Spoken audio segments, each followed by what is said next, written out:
Personal finance opinions YouTube channel में dividends के हवाले से एक और वीडियो में आपको खुशामदीद। पाकिस्तान स्टॉक मार्केट में आज यानी 17 मई 2024 फ्राइडे को एक ऐसी कंपनी है जिसने डिविडेंड का ऐलान किया। ये कंपनी पावर सेक्टर की एक कंपनी है और जिसकी एक अच्छी डिविडेंड हिस्ट्री भी मौजूद है। इस वीडियो में इस कंपनी के आज के डिविडेंड के हवाले से, अर्निंग के हवाले से और इसकी हिस्ट्री जो है उसके हवाले से कि पिछले 5 साल में इसकी परफॉर्मेंस क्या रही, ये सारी डिटेल्स आपके साथ शेयर की जाएगी। जिस कंपनी की मैं बात कर रहा हूँ वो है अल्टर्न एनर्जी लिमिटेड ALTN, और ये वो कंपनी है जिसका ईयर एंड जून में होता है और मार्च का जो रिजल्ट है इसने ऑलरेडी अनाउंस किया। और आज जो इसने डिविडेंड अनाउंस किया है ये रिजल्ट्स के साथ अनाउंस नहीं किया बल्कि इसने लेटली डिविडेंड अनाउंस किया है। और इस वीडियो में हम इस डिविडेंड प्लस जो इसने मार्च का रिजल्ट अनाउंस किया उसके हवाले से भी डिटेल में एनालिसिस करेंगे और साथ साथ इसकी हिस्ट्री भी देखेंगे। सबसे पहली चीज़, अगर शरिया कंप्लायंस की बात करें तो Altern energy limited as of now जो शरिया कंप्लाइंट इंडेक्स है KMI आल शेयर उसका हिस्सा नहीं है। और बकिया डिटेल में जाने से पहले थोड़ा सा कंपनी के बिजनेस के हवाले से बात कर लेते हैं। ऑलरेडी मैंने एक वीडियो चंद दिन पहले अपलोड की थी जिसमें पावर सेक्टर की जितनी भी कंपनीज़ हैं उनका एक कंपैरेटिव एनालिसिस किया गया था। उस वीडियो को भी आप ज़रूर देख लीजिएगा, उसमें अल्टर्न एनर्जी और जो दीगर कंपनीज़ हैं उसके हवाले से आपको काफ़ी डिटेल्स मिल जाएंगी। अब coming back to the business of this company, जो अल्टर्न एनर्जी कंपनी लिमिटेड है ये जो दीगर पावर सेक्टर की कंपनीज हैं उन्हीं की तरह इसका भी एक पावर प्लांट है जिसके ज़रिए ये बिजली प्रोड्यूस करती है और फिर वो उसको बेचती है और जो मुल्क की ज़रूरियात पूरा करने के काम आती है। अब अगर इसके पावर जनरेशन लाइसेंस की बात की जाए तो इसका जो लाइसेंस था वो एक्सपायर हो चुका था और अभी जाके अप्रैल 1 को इसका जो लाइसेंस है वो रिन्यू हुआ है 10 साल के जरिए के लिए। और इसका जो पावर परचेजिंग का लाइसेंस है और जो पावर जनरेशन का वो एक साथ उनकी मुद्दत बराबर हो गई है। तो अब ये अगले 10 साल तक ये मज़ीद इसका लाइसेंस एक्सटेंड हुआ है। अब दूसरी तरफ ये अगर इसका जो जनरेशन लाइसेंस जब ख़त्म भी हो चुका था उसके बावजूद अगर आप इसकी इनकम स्टेटमेंट देखें तो इसकी अच्छी खासी अर्निंग्स होती रही हैं। उसकी वजह ये है कि इस कंपनी की एक सब्सिडरी है और उस सब्सिडरी के अंदर इनकी काफ़ी ज़्यादा इन्वेस्टमेंट है और वो एक प्राइवेट लिमिटेड कंपनी है और वो पावर जनरेशन करती है। तो उसमें से जो इनको रेवेन्यू आ रहा था, डिविडेंड आ रहा था या जो उससे इनकम आ रही थी, वो इनका मेजर रेवेन्यू सोर्स रहा इस दौरान जब इनका कोर जो बिजनेस था वो बंद था। अब अगर हम डिविडेंड की बात करें, जो आज इसने डिविडेंड अनाउंस किया वो 15% यानी ₹1.50, जबकि इससे पहले इंटरिम डिविडेंड्स की मद में बात करें तो ₹6.25 का डिविडेंड इस फाइनेंशियल ईयर के दौरान भी ये दे चुकी है। याद रहे कि इसके जो डिविडेंड अनाउंस होते हैं वो थोड़ा सा ऑड टाइम्स पे होते हैं। फॉर एग्जांपल इसने एक डिविडेंड अनाउंस किया था अगस्त में गालिबन पिछले साल। अब बज़ाहिर देखा जाए तो वो भी इसी फाइनेंशियल ईयर के अंदर लाई करता है, लेकिन उसको हमने यहाँ पर पिछले साल के साथ कंसिडर किया है क्योंकि वो जो जून को ईयर क्लोज हुआ था उसके साथ उसको टैली किया गया है। तो अब ये थोड़ा सा डिस्क्रिपेंसी आपको नज़र आ सकती है। कुछ लोग उसको भी इस साल के अंदर कंसिडर कर सकते हैं और कुछ उसको पिछले साल में। बहरहाल इन रियल सेंस देखा जाए तो वो पिछले साल में ही कंसिडर होगा।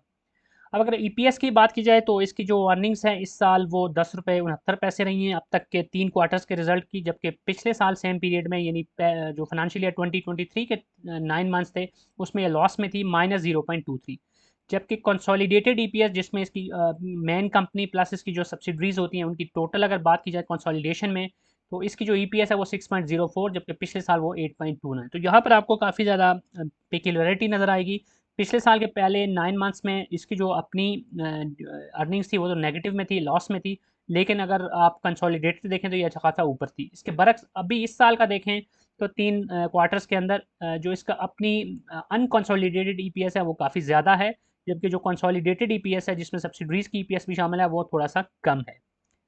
अब इसके बाद जो इंपॉर्टेंट डेट्स हैं आज के अनाउंसमेंट के हवाले से उनको अगर देखें तो 29 मई 2024 इसकी बुक क्लोजर डेट है। इस लिहाज से जो इसकी एक्स डेट बनती है वो 27 मई और स्पॉट डेट बनती है 24 मई 2024। तो 24 मई या उससे पहले अगर आप इस कंपनी के शेयर को लेते हैं और 27 मई तक उनको होल्ड रखते हैं तो आप इस डिविडेंड के लिए एलिजिबल होंगे। अब इसके बाद अगर हम प्राइस की बात करें तो आज के दिन इसके शेयर की जो क्लोजिंग हुई है वो ₹24.14 पे हुई, जबकि हम इसकी अगर प्राइस रेंज को देखें तो आज के दिन जो इसका हाई लगा वो ₹24.95 और जो लो था वो ₹23.95 था। और 52 वीक्स की रेंज देखें तो ₹27.88 इसका हाई रहा और ₹12.40 इसका लो रहा। तो अभी अगर आप ओवरऑल देखें तो 52 वीक्स के हाई के ये काफ़ी करीब है। और आज के दिन अगर आप रिजल्ट के बाद की मूवमेंट देखें तो ऐसा कोई इतनी बड़ी इसमें रैली देखने को नहीं मिली, क्योंकि इससे पहले जो इसने डिविडेंड्स दिए थे इससे ₹6.25, तो वो काफ़ी ज़्यादा अमाउंट है। तो उसके बरक्स आज की जो अमाउंट बनती है ये निस्बतन कम है। तो यही वजह है कि वो लोग जो कि शॉर्ट टर्म में देख रहे होते हैं उनके नज़र में ये शायद कम डिविडेंड है, इसलिए उन्होंने इसको इतना ज़्यादा अप्रिशिएट नहीं किया। लेकिन अगर लॉन्गर पर्सपेक्टिव में देखें तो एक ऐसी कंपनी जिसके शेयर की प्राइस भी 24 रुपये है, उसमें अगर आपको 5-6 रुपये का डिविडेंड मिल रहा है तो ये एक बहुत बड़ा नंबर बनता है इन कंपैरेटिव टर्म्स। अब आज का जो 1.5 रुपये का डिविडेंड है, इसके हिसाब से अगर हम ROI कैलकुलेट करें, लेट्स सपोज कि आप 1 लाख रुपए इन्वेस्ट करते हैं अल्टर एनर्जी के शेयर्स में आज की प्राइस पे, तो इस पे जो आपको शेयर्स मिलेंगे उस पे फिर 1.5 रुपये फी शेयर के हिसाब से जो डिविडेंड बनता है वो लगभग 6,214 रुपये बनता है बिफोर ज़कात एंड टैक्स डिडक्शन। अब इसके बाद हम इस कंपनी की हिस्टोरिकल परफॉर्मेंस कर देखें 2020, 21, 22, 23 और फिर 24 के 3 क्वार्टर्स की। इसमें ईपीएस जो कंसोलिडेटेड है और ईपीएस जो अनकंसोलिडेटेड है प्लस डिविडेंड, ये तीनों चीज़ें आपके सामने हैं। तो 2020 में अगर आप देखें तो इसकी जो कंसोलिडेटेड ईपीएस थी वो 9 रुपये 31 पैसे, जबकि इसकी जो अनकंसोलिडेटेड ईपीएस थी वो थी 4 रुपये 65 पैसे, और जो इसकी डिविडेंड था वो था 2 रुपये 65 पैसे। इसके बाद 2021 में अगर आप देखें तो इसको लॉस था in terms of consolidated unconsolidated EPS. Consolidated में 2 रुपये 21 पैसे, अनकंसोलिडेटेड में -0.23 और कोई डिविडेंड नहीं था।